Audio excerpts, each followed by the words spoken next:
Hello guys, अस्सलाम वालेकुम। This is your friend mister Shahidin Afridi और आज का हमारा टॉपिक है ब्रीथिंग एड्स एंड मैकेनिज्म। दोस्तों, आज हम ब्रीथिंग और इसका जो तरीका है, जो किस तरह प्रोसेस ये परफॉर्म होता है, इसके बारे में आज हम डिस्कस करते हैं। तो सबसे पहले हमने क्लास 10 बायोलॉजी चैप्टर नंबर 1 की कुछ लेक्चर्स हमने डिस्कस किए हैं और इसके बाद जो लेक्चर आने वाला है वो ब्रीथिंग एड्स मैकेनिज्म। इसका सिंपली मतलब ये है कि ब्रीथिंग प्रोसेस जो है वो बेसिकली है किया और इसका मैकेनिज्म मतलब इसका जो तरीक़ा कार किया है, मतलब ये किस तरह से प्रोसेस परफॉर्म हो जाता है। तो सबसे पहले हमारे पास ब्रीथिंग ब्रीथिंग हमारे पास the process of inhalation and exhalation of air. दोस्तों, हवा के लेने का प्रोसेस, लेने का अमल और बाहर करने का अमल को हम क्या कहते हैं? ब्रीथिंग कहते हैं। मतलब जब हम हवा लेते हैं और इसको हम बाहर करते हैं तो ये सिंपली हमारे पास ब्रीथिंग प्रोसेस है। ठीक है, तो सांस लेने के अमल को हम क्या कहते हैं? ब्रीथिंग। रिस्पायरेशन है, वो भी हमने डिस्कस किए कि मतलब एनर्जी की जब ब्रेकडाउन हो जाता है और इससे एनर्जी रिलीज ग्लूकोज की ब्रेकडाउन हो जाता है और इससे एनर्जी रिलीज हो जाती है, तो उसको हम सिंपली रिस्पायरेशन बोलते हैं। अब हमारे पास ब्रीथिंग जो है ये हमारे पास वो प्रोसेस है जिसमें एयर को हम इनहेल करते हैं और एक्सहेल करते हैं। तो ब्रीथिंग के लिए ब्रीथिंग में कुछ पॉइंट्स है कि सबसे पहला ब्रीथिंग जो है ये एक मैकेनिकल प्रोसेस है। मतलब इसमें कोई केमिकल्स रिएक्शंस नहीं होते, इसलिए ये एक सिंपल फिजिकल और या इसको हम मैकेनिकल प्रोसेस भी कह सकते हैं। ठीक है, इसके बाद हमारे पास आता है इनवॉलंटरी इन एक्शन। ब्रीथिंग भी हमारे पास एक प्रोसेस है, ये एक एक्शन है बॉडी का जो कि वो मतलब परफॉर्म करता है। तो इनवॉलंटरी एक्शन का मतलब यही है कि मतलब वो एक्शंस, वो प्रोसेस जो कि हमारे कंट्रोल से बाहर है, हम इसको कंट्रोल नहीं कर सकते, तो उसको हम सिंपली इनवॉलंटरी एक्शंस कहते हैं। Involuntary action are those action which we can not control. अब हमारे पास ये जो इनवॉलंटरी एक्शन है ये कहाँ से मतलब उसको फीड करता है? तो ये हमारे पास सारे का सिस्टम जो है ब्रेन चलाता है। अब ये इनवॉलंटरी एक्शन है, तो ब्रीथिंग के लिए जो मेन प्रोसेस का जो रिस्पॉन्सिबल पार्ट है वो मेडुला ऑब्लिंगेटा है। ठीक है, ये पोन्स का एक ऐसा हिस्सा है जो कि ब्रीथिंग लेवल को क्या करता है? कंट्रोल करता है। ये जब इनवॉलंटरी हो जाता है ब्रीथिंग हमारे पास, फिर हम वॉलंटरी भी उससे बना सकते हैं। इनवॉलंटरी केस में हमारे पास कंट्रोल करते हैं मेडुला ऑब्लिंगेटा। ठीक है, some time we can control, मतलब ब्रीथिंग को हम जब हम बात करते, जैसे कि मैं बात कर रहा हूँ तो मैंने मतलब सांस को क्या किया? कंट्रोल किया। थोड़ी देर के लिए हम कंट्रोल कर से, तो वो जो हम कंट्रोल करते हैं वो हमारे पास जो वॉलंटरी बन जाता है, तो फिर ये जो इसका रिस्पॉन्सिबिलिटी है वो सेरेब्रल हेमिस्फीयर, जो कि दो हेमिस्फीयर है हमारे पास, राइट हेमिस्फीयर और लेफ्ट हेमिस्फीयर, जो सेरेब्रल पार्ट है इस पर वो इसे कंट्रोल करते हैं। ठीक है, अब इसके पास हमारे पास है ब्रीथिंग में हमने दो प्रोसेस डिस्कस करनी है। ब्रीथिंग का सिंपली मतलब ये है कि inhalation of air and exhalation of air.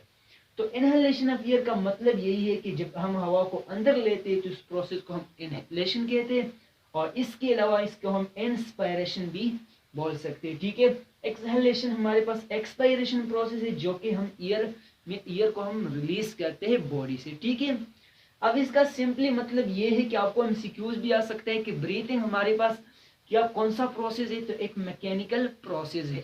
ठीक है, एक एमसीक्यूज ये हो गया। सेकंड एमसीक्यूज हो गया involuntary in action.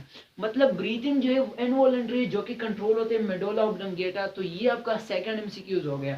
Third MCQs जब हम वॉलंटरी बनाते हैं तो फिर वहां किस कौन से पार्ट से कंट्रोल होते हैं? तो वो सेरेब्रल पार्ट से कंट्रोल होते हैं। ठीक है, अब उसके बाद हम चलते हैं इसके मैकेनिज्म क्या है, मतलब हम हवा लेते हैं, कैसे लेते हैं और कैसे हम इसको आउट करते हैं। ठीक है, तो सबसे पहला प्रोसेस हमारे पास आता है इनहेलेशन। मतलब जब एयर को इनहेल कर रहे होते हैं तो ये किस तरह हम इनहेल करते हैं? तो हमें सिंपली पता है कि हवा जो है वो या तो हम नाक के अंदर लेते, नाक के जरिए लेते, या तो हम मुंह के जरिए लेते हैं। ठीक है, अब हमारे पास जब भी एयर को नोज या माउथ से एंटर कर दे तो इसी हमारे पास क्या है? इनहेलेशन हमारे पास एक्टिव प्रोसेस है। एक्टिव प्रोसेस वो प्रोसेस होता है जिसके लिए एनर्जी की जरूरत होती है, वो एनर्जी के बगैर नहीं हो सकता। तो inhalation is an active process और इनहेलेशन में जब भी हम एयर लेते हैं तो जितने भी लंग्स है या डायफ्राम है या हमारे पास जो इंटरकॉस्टल मसल है, जो रेब्स केज है, जो लंग्स के सराउंडिंग पे होता है, तो वो क्या होता है, कंट्रैक्ट होता है। ठीक है, हमारे पास इस प्रोसेस में डायफ्राम जो है वो कंट्रैक्ट हो जाते हैं और फ्लैटन हो फेलअप हो जाते हैं। तो जब फेलअप हो जाते हैं तो ये नीचे जो है ना डायफ्राम पे मतलब फोर्स लगाते हैं और डायफ्राम को क्या बनाते हैं, कॉन्ट्रैक्ट करके फ्लैटन बनाता है। तो गाइस जब भी हम ईयर को एंटर करते हैं तो ईयर में हमारे पास क्या होता है, इसी प्रोसेस होते हैं। ठीक है, अब क्वेश्चन ये प्रोड्यूस होते हैं कि क्या जो रेप केज है और हमारे पास जो लंग्स है इसके दरमियान में कोई फ्रैक्शन प्रोड्यूस नहीं होता, मतलब टचिंग से, मतलब ये अपोजिंग फोर्स है जो कि दो बॉडी के दरमियान प्रोड्यूस होता है। अब हमारे पास दो बॉडी के बजाय दो पार्ट्स है, तो लिहाजा दो पार्ट्स में भी फ्रैक्शन का लिहाजा फ्रैक्शन का होना मतलब हो सकता है।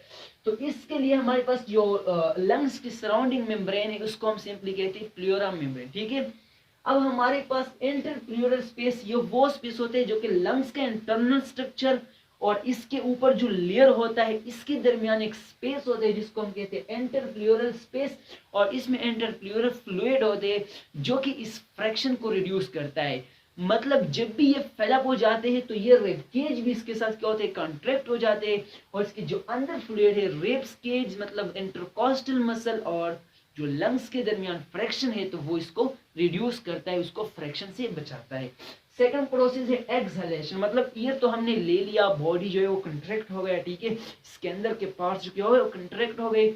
अब उसके बाद एक्सहेलेशन, एक्सहेलेशन एक ऐसा प्रोसेस है जिसमें हमारे पास बॉडी से ईयर जो होता है वो क्या होता है, रिलीज होता है। ठीक है, ये हमारे पास एक पैसिव प्रोसेस है। पैसिव प्रोसेस का मतलब ये है कि इसके लिए एनर्जी की कोई जरूरत नहीं होती। Active process inhalation active process था, इसमें एनर्जी की जरूरत होती थी, मगर यहाँ पे एनर्जी रिलीज, एनर्जी की कोई जरूरत नहीं होती। जैसा कि हम एक चीज को हम पकड़ते हैं ना तो इसके लिए एनर्जी की जरूरत है, जब हम छोड़ देते हैं तो फिर इसके लिए कोई एनर्जी की जरूरत नहीं होती। ठीक है, अब उसके बाद हमारे पास जितने भी लंग्स है या इंटरकॉस्टल मसल है या डायफ्राम जो है वो क्या हो जाएगी, रिलैक्स हो जाएगा। ईयर हम लेते हैं, ठीक है, लंग्स फिलअप हो जाते हैं, फिर जब वहां पे गैसेस एक्सचेंज होते हैं तो गैसेस एक्सचेंज जब ऑक्सीजन कार्बन डाइऑक्साइड हम आउट करते हैं तो उनकी मेन जो मसल्स है वो क्या होते हैं, फिर रिलैक्स हो जाते हैं और इसके जरिए हम फिर कार्बन डाइऑक्साइड को आउट करते हैं। ठीक है, तो ये हमारे पास एक लंग्स का स्ट्रक्चर है, इसके इर्द-गिर्द जो है वो प्लूरा मेम्ब्रेन है, यहाँ पे इंटरकॉस्टल मसल है। ठीक है, अब हमारे पास जब भी हम ईयर लेते हैं, सॉरी ईयर को हम एक्सहेल कर रहे होते तो ये इंटरकॉस्टल मसल कंट्रैक्ट हो चुके थे फर्स्ट प्रोसेस में, तो ये क्या होता है, रिलैक्स हो जाते हैं। ये इसी तरह से कंटिन्यू रहता है। तो गाइस आज की वीडियो में हमने डिस्कस किया ब्रीथिंग और इसके मैकेनिज्म के बारे में। उम्मीद है आप सब लोगों को समझ आया होगा। दोस्तों चैनल को जरूर सब्सक्राइब करो। Thanks for watching.